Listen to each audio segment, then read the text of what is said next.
language is a very big player in creating identity for us. When somebody is born, we give it a name to the baby.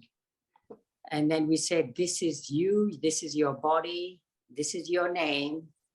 And then the baby learns to identify the whole body and the feelings and perceptions and mental activities and consciousness as that person.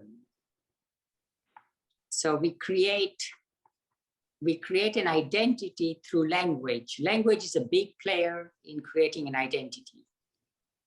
And then we say, oh, I am, I exist.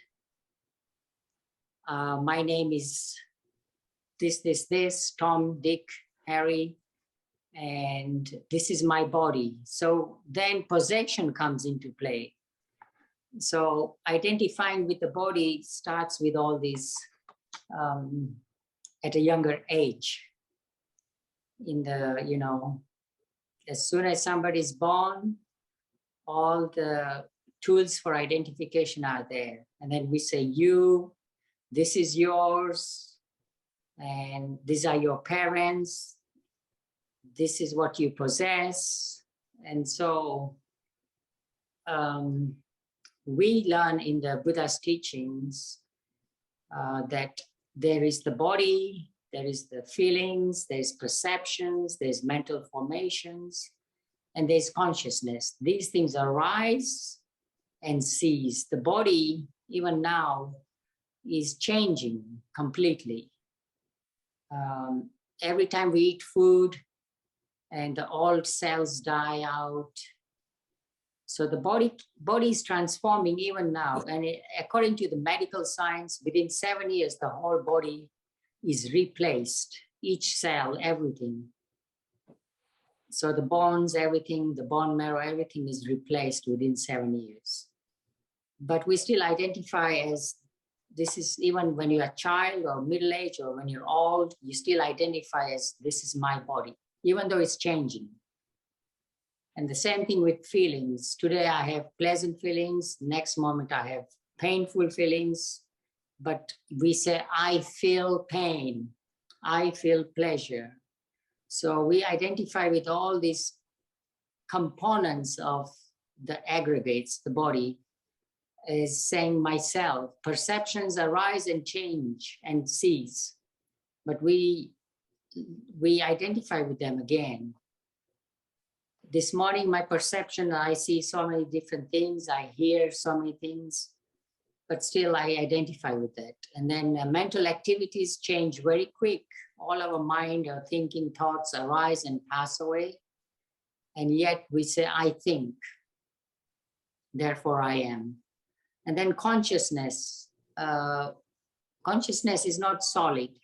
It's not absolute. It's very dynamic. It changes. So we identify with all these components of the body. The Buddha calls it the 5 aggregates: the body, the feeling, perception, mental activities, and consciousness. And we say that I feel cold, I feel hungry, I feel this, but it's the body that feels the cold. It's the body that feels hungry. So we gradually learn to let go of all these identifications. They arise and pass away very quickly, but we have to learn not to identify with what's happening within the body and the mind. So we'll look into the 5 aggregates and how identity view is formed. For now, we'll just take it for granted that these are the things that change and that we, as human beings, identify with them. But we look closely when we see that these components are not myself, or not me, or not I. They are just phenomena arising and passing away. In that which is in that which is doing good and refraining from doing evil is a way of perfecting ourselves. We constantly try to generate good thoughts, good speech, and good action that is in line with the Eightfold Path and the Four Noble Truths. This state of enlightenment is where we let go of individuality, of persons, things, beings, and merge into this phenomena called enlightened state, where we let go of all this identification, and there is clarity, peacefulness, and awareness. And then we come on to the fourth noble truth.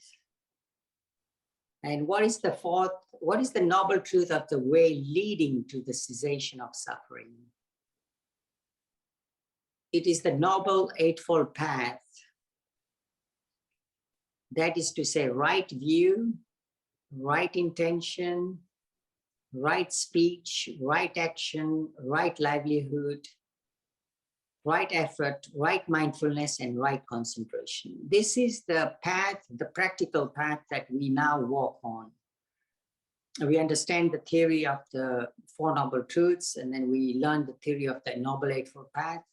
But the fourth Noble Truth tells us that the fourth Noble Truth is an imperative, which means an action is needed, not just theory and learning, but now we have to embark on performing the actions that will ennoble us. So it is the Noble Eightfold Path that is the right view. We have to have a right view. And to have a right view, we have to follow the teachings of the Buddha, the Four Noble Truths, understanding it. And then from right view arises also right intention, right speech, right action, right livelihood, right effort, right mindfulness, and right concentration. These are the components. But initially we have to have a little right view to walk on the Eightfold Path, and then to develop gradually more and more deeper the right view through using the other 7 factors of the Eightfold Path. So there is this noble truth of the path leading to the cessation of suffering. Such was the vision, insight, wisdom, knowing, and light that arose in me about things not heard before. So the Buddha is saying that these are the teachings that were not available before, and these are something new that the Buddha discovered for humanity, that the noble truth of the path leading to the cessation of suffering, which is the fourth noble truth also. The noble truth must be penetrated, or this noble truth must be penetrated by cultivating the path. So in order to cultivate the path, we have to practice and develop our minds more and more. Like everything else in the world, we develop things. Like we build an aircraft, we develop it, and it becomes a supersonic or a jet fighter. It is developed. It is not something just that comes right away from the sky or drops down or comes out of the earth. A lot of work is needed. A lot of technical knowledge is needed. And to put the pieces together, then you have developed an aircraft. And same thing goes with the mind. A lot of work is needed to develop the mental states and achieve enlightenment. So the Buddha's teaching is not borrowed from any other teachings, whether it's the Vedas or Krishna's or Bhagavad Gita. The Buddha's teaching stands on its own. It is something discovered that nobody has understood before. and penetrated too. Once you develop the path, you will know for yourself. But also there are stages of enlightenment. The first stage of enlightenment, the second stage, the third stage, and the fourth stage is the complete arahatship path, which is full enlightenment. But even to get up to the first stage of enlightenment, a lot of work has been done, and the rest you gradually can develop. So the Eightfold Path is presented in a sequence. Beginning with right or perfect understanding. Samadhi, it goes to right or perfect intention or aspiration. Samasankappa. These first two elements of the path are grouped together as wisdom, panya, and moral commitment, sila.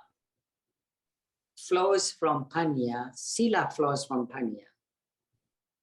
It doesn't matter at what point you are in life, as long as you start on the path at any point and you gradually develop it, within a short time, your understanding matures and grows very deeper.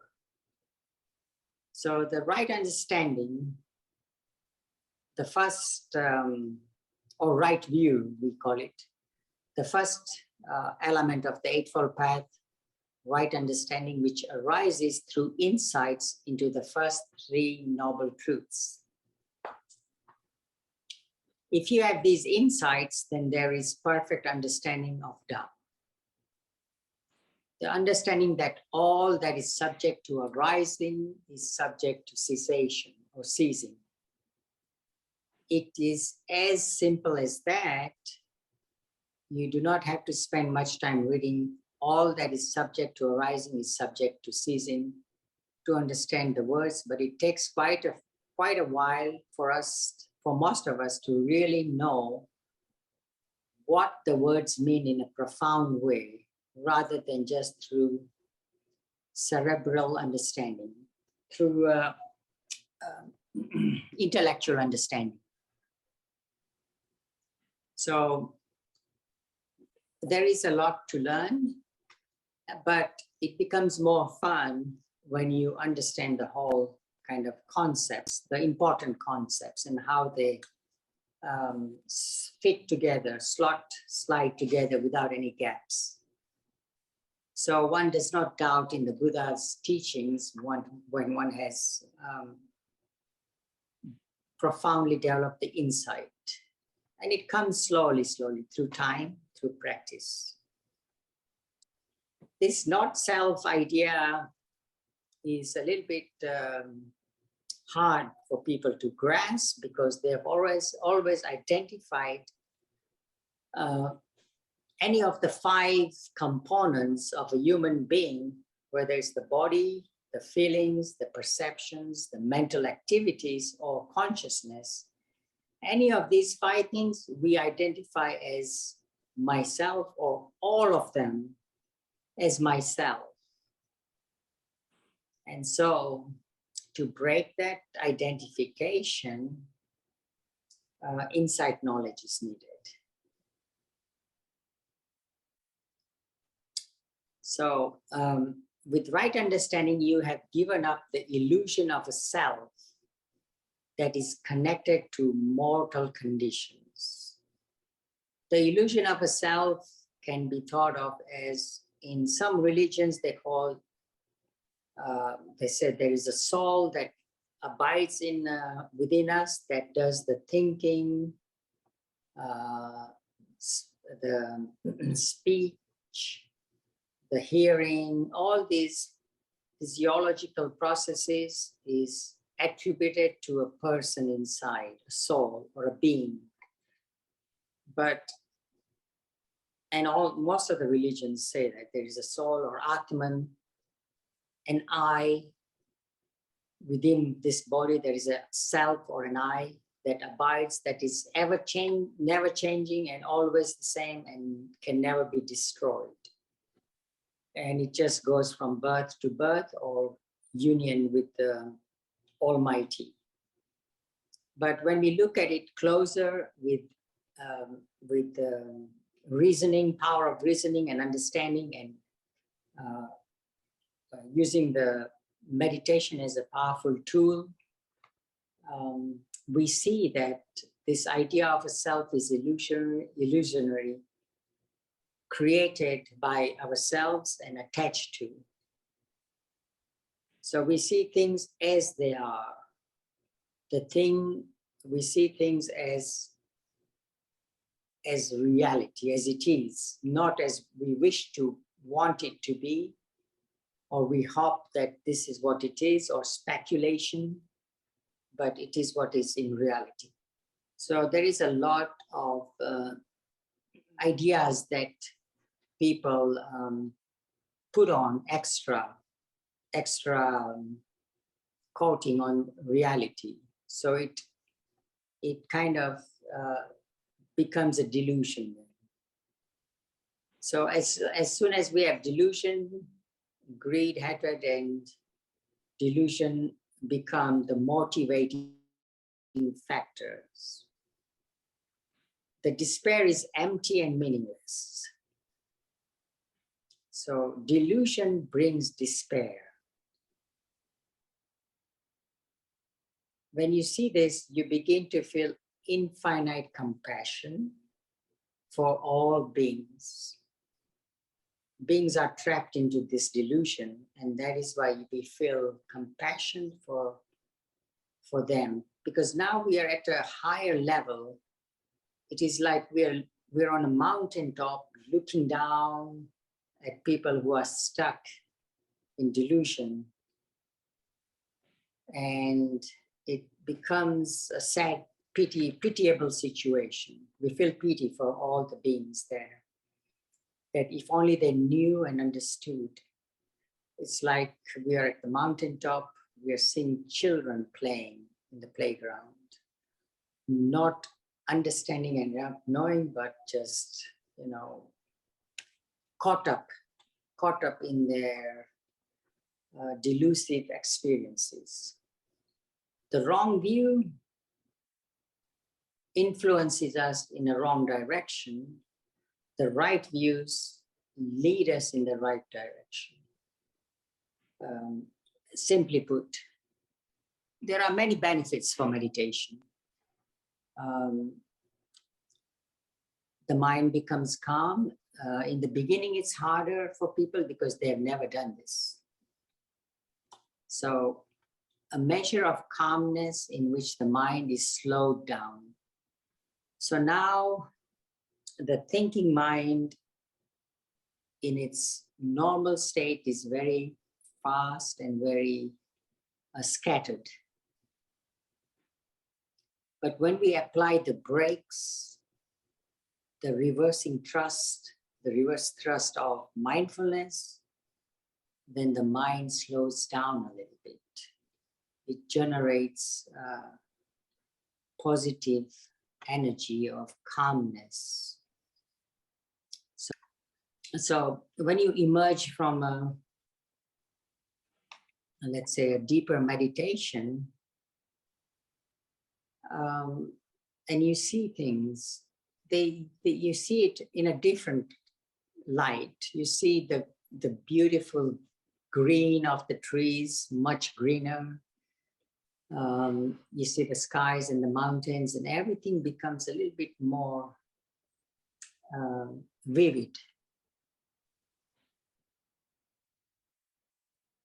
And that's just by tranquilizing the mind. As you become a meditating person, delight and joy are the side benefits also. Besides calm and happiness and peacefulness, delight arises in being. It's like an inner joy that arises without any external influences, without any material gain or relationships or anything else. It just swells within us. Beauty reminds us of purity, right? Beauty reminds us of purity, truth, and ultimate beauty. So when you look at a beautiful rose, it has purity, it reminds you of beauty, and truth, symmetrical. Truth is always symmetrical. Without right understanding, we have kind of perception that is distorted. It's like looking through a lens that is not very clear. But developing right understanding or right view, or developing insight, is to be developed through reflection. So right understanding or right view is to be developed through reflection using the Buddha's teachings. What do we mean by reflection? We mean contemplating. Contemplating is to think about things again and again, so insight becomes more brighter and brighter, and until we see things very clearly. So it has to be a kind of repetitive development so that clarity arises. There is this discourse by the Buddha, very powerful. It is called the Paticca Samuppada, dependent arising, how things arise from causes and conditions. And when we remove some of the causes, things do not arise. That's a very, very interesting discourse. With right understanding, everything is seen as Dhamma. With right understanding, everything is seen as Dhamma, truth, the way things are. That's what we mean by Dhamma, the law. So we see ourselves, our physical self, as just phenomena, not as a self, as somebody that is abiding inside or somebody that is so special. We see it just as phenomena arising and phenomena passing away from moment to moment.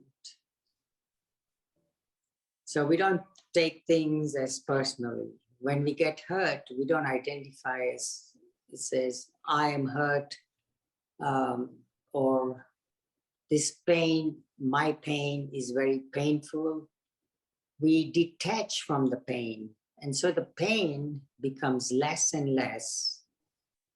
And even though there is the bodily pain, the mental pain is no more there, because we have let go of reference to a self, that this pain belongs to me, this is my pain, or the pain is painful to me. We do not refer or do not have this self-reference for the phenomena that arises within the body. And thus we learn to manage pain, pain management, in a sense that we separate from the pain, and it becomes very less and less, and mentally we don't feel that pain. People think, why did God create so much pain? Why didn't God create pleasure?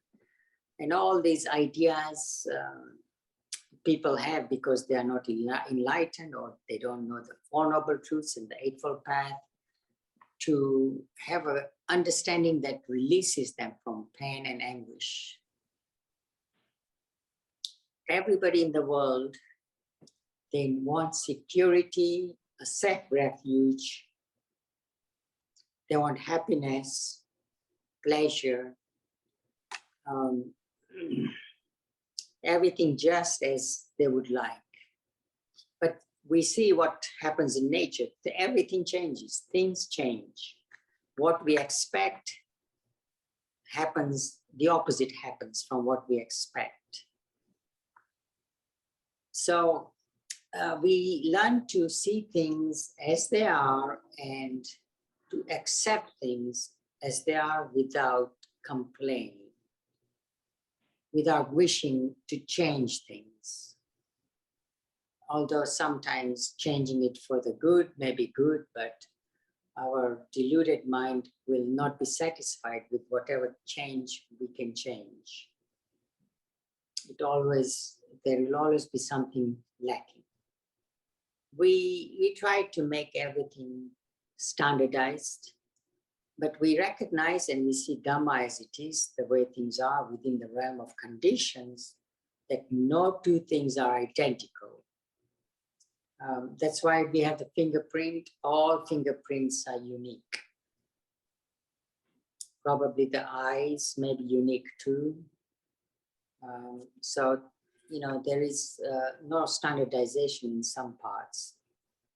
Don't get frustrated if you have a big wedding to go to, and that is the only day you have booked your tickets and everything, and that is the only time maybe one of your kids feels sick and you have to cancel the trip. And most probably things wouldn't be any different. That would be the only way things would be. But, things work out the way they want to work out. So we cannot be too, frustrated. So we realize that this is the way it is, this is the way things have to be, they can be only this way. Because that's how nature unfolds, that's how our karma unfolds, which is what it is, a flow of life, for what it is. Life unfolds itself, and we are in the current of life, so we have to flow with the current. When you have a wedding, a big outdoor wedding in the summer, that's probably the time a big rain clouds will be hovering around above you. And when it's time for wedding ceremony, that's when the rains will start. That's the way things are. Don't get frustrated, don't get mad, don't get angry, but try to accept things and try to work with things. And by doing so, you are living a life where you're accepting and kind of working things with nature or with the conditions that you have, with whatever tools we have, with whatever cards life has dealt us with, we make the best out of it. And that way, we also accept and learn from things. Discrimination means trying to see the differences, the contrast, or the differences between this and that. So discrimination brings out this likes and likes and dislikes. And from there, it snowballs into more and more frustration, hatred, delusion, anger, all these things become manifested in the mind. This teaching of the Four Noble Truths is to help you to use your intelligence, your ability to contemplate, reflect, and think. To think is very natural for many people, but most people would rather die than to think. Think differently, but think according to Dhamma. Then you will not encounter a lot of problems or pain in your life. Because When we think according to Dhamma, we start to act according to Dhamma. And that becomes a part of our character. When we act again and again in certain direction, it becomes our characteristic, habits and habitual tendencies and our character eventually. So aspiration is what we say. I aspire to become enlightened. And to do that, I have to develop the Eightfold Path. If I develop the Noble Eightfold Path is what I need to develop. If I develop the ignoble Eightfold Path, which is the opposite of the Noble Eightfold Path, wrong understanding, wrong intention, wrong speech, wrong action, wrong livelihood, wrong effort, wrong mindfulness, and wrong concentration, then it will lead to more ignorance and to more suffering. So there is the right Eightfold Path, or the Noble Eightfold Path, and the Ignoble Eightfold Path. When there is right understanding, we aspire to truth. We are pushed, as it were, or we are pulled by the current of the Noble Eightfold Path, the flow of the Eightfold Path in the right direction. So that aspiration to become enlightened is more and more realized when we flow in the right direction. When we have all these things, a house, a car, a family, we are still not contented, which means we're not happy or peaceful. And when we don't have a house, we don't have a car, we don't have kids or family life, then also we are not happy. So either way, when we have things or when we don't have things, we are still not happy. The earth is not the place for our contentment. So this realm, this whole earth, is not our secure, safe refuge. And it does not bring us contentment because everything changes. The weather changes, the political situation changes, conditions change, we grow old, we become sick, and then death occurs. That is why the earth is not a secure, safe refuge for all beings, and certainly not for contentment. It's not supposed to be. Things are this way, and this order of things that we have is not supposed to bring us contentment. We do not try to fix things to the point where everything we feel is going to be now perfect, because we are living in an imperfect realm which will not let us settle down and make that perfection. So within us there is this, or there are these moments where we try to sit in a quiet place, or we sit in, sometimes when we sit in a quiet place, these thoughts or these aspirations arise to know the truth. Who am I? Where did I come from? What will happen to me? Where will I go from here? These thoughts are important, and these thoughts we have to cultivate. When we do that, then we tend to search for answers. We may be satisfied or not satisfied with simple answers. God made us, God created everything, and after death, He will take us back. But for those who really want to know, not just faith, but real knowledge, to know and to more than knowing to experience, those people slowly will stumble upon a teaching that will open their eyes. And certainly I found that this teaching, certainly this Eightfold Path and the Four Noble Truths, they are very, they are eye-opener. They are something that will satisfy our curiosity and give us contentment and answers to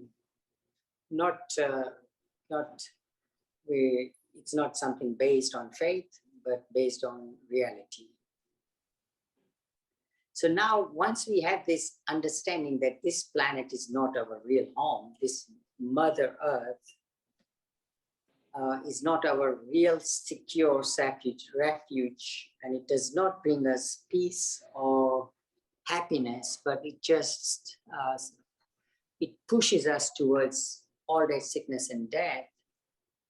Then the question arises, what should I do? And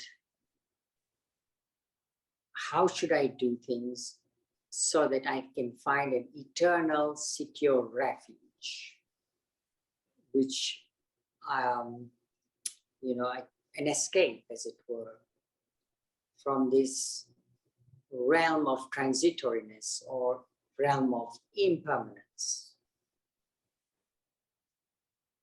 A child mind is more accepting and open and has kind of a sensing ability.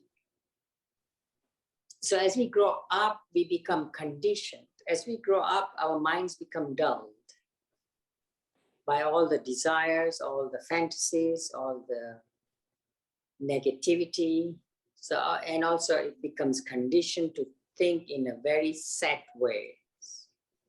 So we only think in one direction. As we get older and older, our thinking becomes narrower and narrower. And so it's hard. That's why there is a saying, it is hard to teach an old dog new tricks. So or something like that anyway. So others tell us now, the herd instinct, the group mentality, the herd mentality. They tell us what is funny, what is in fashion, how to think, how to act, what to wear, even what political parties to vote for, everything, what you need, what you don't need. All these things, society kind of brainwashes us into thinking that, these are the things you need. So meditation is like brainwashing. We need to wash our brains and then dry clean them, so that it's something new.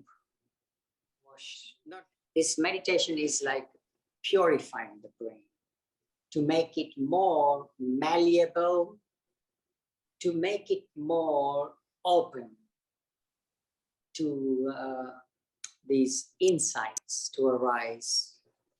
So that is probably a good way, meditation, to cleanse. Meditation is purifying or cleansing or preparing the mind for insights to develop and arise. And also it brings us a lot of joy. Ignorance makes us see something where there is not, and it's like a mirage. That's what ignorance creates, a mirage. Mirage is where when you're walking on a hot surface, like a hot road or in the desert, and you see certain oasis or something, but it's not a real thing, it's an image formed from this weather patterns affecting the mind, and the mirage is created like that. conditions are creating this illusory idea that there is something there. Also, our mind has a big part to play with. When we ponder and wonder about this universe, and many people have done that, you sometimes, when you look up at the sky, night sky, and you wonder, how are these stars? These stars, which a star is nothing but a sun, which is trillions and trillions of miles away. And the distance from here to another star is measured in light years. In these moments when we look up, we have this sense of awe and wonder. And we ponder about our universe, and our situation seems very small and tiny and insignificant. And when we see the vast, mysterious, and incomprehensible universe, it becomes incomprehensible to us. The mind opens when we set aside certain ideas, when we set aside certain fantasies or imaginary things. Our mind becomes acceptable to ideas, not because they seem very beautiful or exotic or strange, but ideas that make sense, ideas that are seen in practical life, in daily life, truths that are visible and experienceable in daily life. Then we become more receptive. So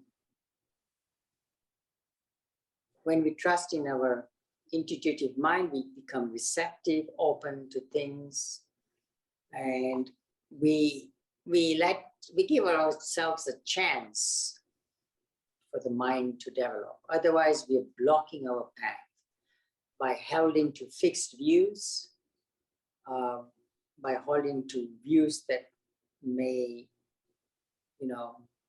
will be wrong views block us also, or views that are not in accordance with reality.